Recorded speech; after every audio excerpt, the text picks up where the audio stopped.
Hello மக்களே! So இன்றைக்கி நம்மளுடைய ஜிம் ஒர்க் அவுட் பார்க்கலாம். அதாவது 2 நாளா நான் ஸ்குவாட் பண்ணி, இந்த காலு தொடலாம் ஒரு வலி எடுக்குதும் பாருங்க. அது ஒரு இனிமையான வலின்னு தான் சொல்லலாம்.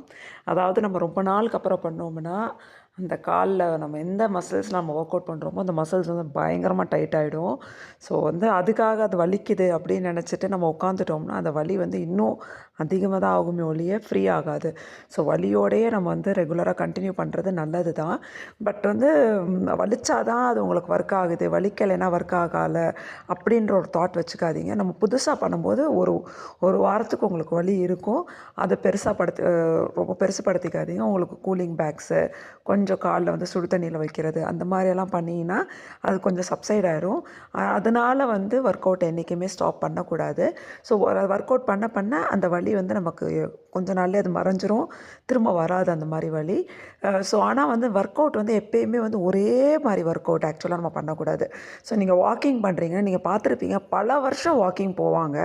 ஆனா அவங்களுடைய வெயிட்லயோ, அவங்களுடைய ஃபிசிக்லயோ எந்த ஒரு மாற்றமுமே தெரியாது. அவங்க வாக்கிங் போய்க்கிட்டே தான் இருப்பாங்க. அதே மாதிரி ஒரு சில பேர் ஜிம் ஒர்க் அவுட் பண்ணிட்டே தான் இருப்பாங்க. பட் எந்த டிஃப்ரென்ஸும் தெரியாமல் அவங்க அதே மாதிரி வெயிட்டாகவே இருக்கிற மாதிரியே இருக்கும்.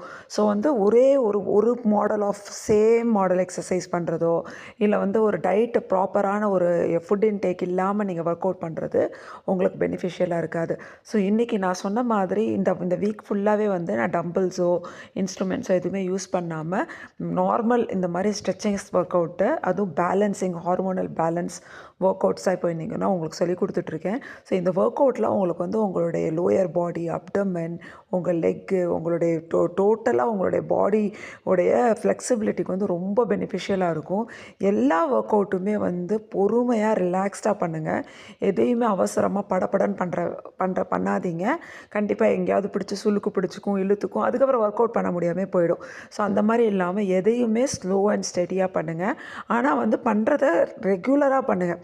அதாவது ஒரு எக்ஸசைஸ் பண்ணிங்கன்னா, இப்போ நான் உங்களுக்கு 2, 3 தடவை தான் காமிக்கிறேன். ஏன்னா என்னுடைய 3 மினிட்ஸில் என்னால் உங்களுக்கு ஃபுல்லாக காமிக்க முடியாது.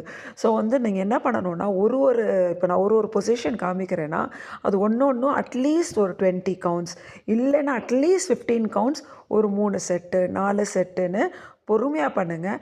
ஒரு நாளைக்கு 1 மணி நேரமாவது உங்களுடைய ஆரோக்கியத்துக்காக ஸ்பெண்ட் பண்ணுங்கள்.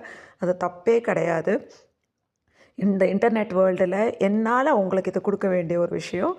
அடுத்த வீடியோவில் சந்திக்கிறேன்.